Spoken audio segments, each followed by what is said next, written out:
I'm Vickie Harris, author of a new cookbook called Cooking Healthy, Healthy Living for Your Dogs. And we're going to cook healthy for our dogs today. I've invited two guests, Carrie and Debbie Moore, to be with me today. They are wonderful, wonderful people. They have had dogs all their life and are very interested in all of the causes that have to do with pets, taking care of them, into animal rescue and things like that. So, would you like to start cooking? Yeah, absolutely. I'm ready. Okay. And this looks delicious. Yes.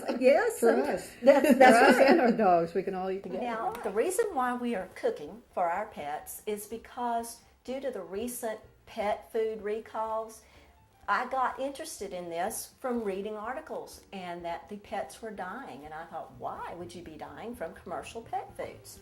Well, I don't know if you were aware of this, but they have very little regulations, the FDA does, on commercial pet foods. Mm-hmm.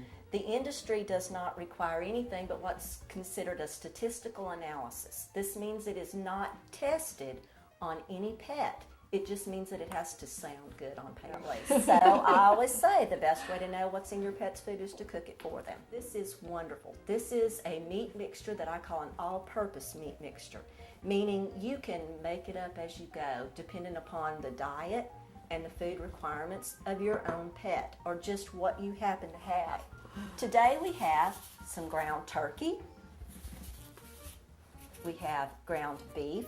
Now this ground beef is ground round, and this is ground pork. And, you know, they call that the other white meat. And it truly is, because really in ground pork, there's not a lot of fat to it. It really is a good, healthy meat. We have some cottage cheese. Now, cottage cheese is a little controversial in feeding your pets, cat or dog. It is perfectly okay to feed cottage cheese to your dog as long as your pet is not lactose intolerant. We're going to use some oatmeal, and here's a secret ingredient of mine. When we are talking about healthy living and healthy cooking for your dogs, this whole idea should span to your whole family. The thought of eating organics has really become, you know, big business.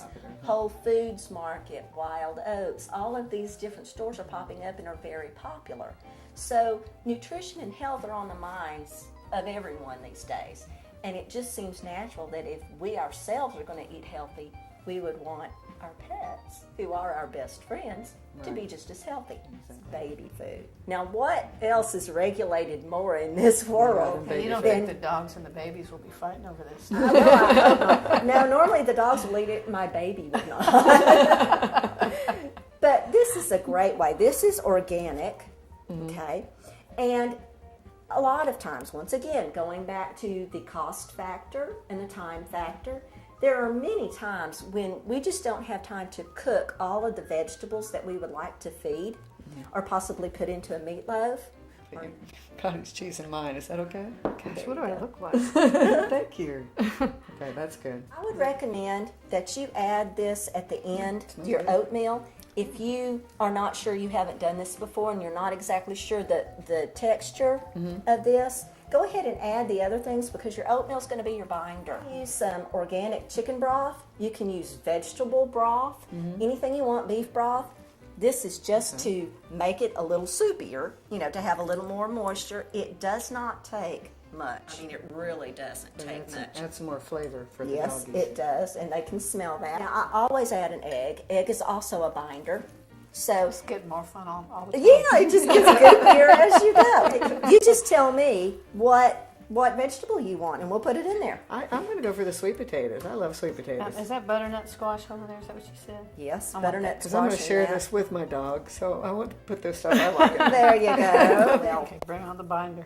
I'm bringing on the binder. Ours is a little soupier, so we're going to give her a few more okay. oats. Now, I'm not going to give you as many oats. Okay, all But here's an example. If you make this into a meatloaf, what I did, it's not pretty, but I did not try to make it pretty. I deliberately just slapped it in there with the very least amount that I could do. This is low sodium tomato sauce. Okay. Okay, if you want to use any tomato sauce, there again, I recommend it be low sodium. Now, if you don't want to That's make great. the meatloaf, and the patties are not too soupy. I can't cook for a dog. This is basically how the patties turn out. And it's just like a hamburger patty.